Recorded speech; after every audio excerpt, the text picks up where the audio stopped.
I'm Matt Bishar with REIT.com, and I'm here in New York City for REITWeek 2012, NAREIT's Investor Forum. Joining me is Walt Rakowich, co-CEO of Prologis. Well, it's been a year since the merger of Prologis and AMB, and as you look back over the past year, what are you most proud of, and what are some of the most memorable moments for you of this merger? Well, you know, Matt, I think what I'm most proud of is just the way that the two companies came together. You know, there's a lot of challenges associated with putting together a merger this size. But the truth of the matter is that the people on both sides have really embraced change. I think they've embraced change faster than I thought that they would embrace that change, and we've really come together as a unit very quickly. In terms of my most memorable moment, we had a retreat where we brought all the people together from former AMB and former Prologis with all the senior people. And in the first day of the retreat, everybody was asking for things, and they were just asking for this and that, and you could see that the temperature level of our CFO, Bill Sullivan, getting higher and higher when people were asking for things. And so that night we all went to a bar, and there's probably 70 or 80 of us at the bar, and Bill just sort of released on people, and he got up and he started to sing, "You Can't Always Get What You Want." The Rolling Stones hit, and so everybody in the bar started singing the same thing, and we all it kind of galvanized the company together, and we also came to the conclusion that we couldn't always get what we wanted. But sometimes you get what you need. But sometimes you get what you need, and he also sang that too.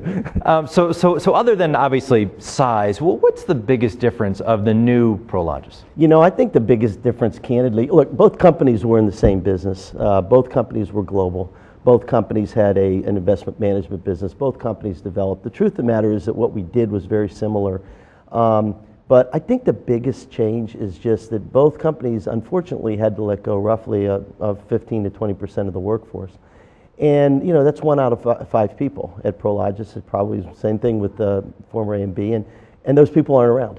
And so meeting new faces, on one hand, is a big difference, and then missing the people that over the years did a great job for us, and not having them around. That's probably the biggest thing. It's really, business is all about people, and just missing the people that aren't here, and having to meet new people. And now, as you look ahead, what do you see as the company's biggest priority? You know, Matt, it might surprise you, but most people would think that it would be integrating. The truth of the matter is that here we sit a year later, and I'm pleased to say that really the heavy lifting in the integration is over. The only thing we have left in the integration is systems, and I think that we're making a lot of great progress in that regard. So the biggest thing, the biggest priority is what we call the execution of our 10-quarter plan. We laid out a 10-quarter plan the day that we merged the companies, and in that plan you've got 4 basic things. You've got rebalancing the portfolio globally. You have increasing the asset utilization. You have harmonizing the fund management business, the investment management business throughout the world, and building one of the strongest balance sheets in the country, or in the world, REIT business. And those we are you know, laser-like focused in getting those 4 priorities done and over the goal line. And when the merger was announced, you announced that your plans to retire at the end of this year. So now that we're about 6 months out from that, how do you feel about the position that you're leaving the company? Oh, I feel great. I feel great. I mean, the fact of the matter is that the company, in my view, has never been in a better and stronger position to grow globally. I mean, we're in markets that represent roughly 80% of the global GDP. We are where our customers want to be.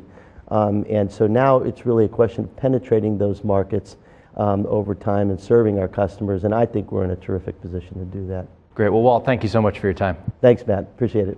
For more on this and other news and analysis, be sure to visit REIT.com.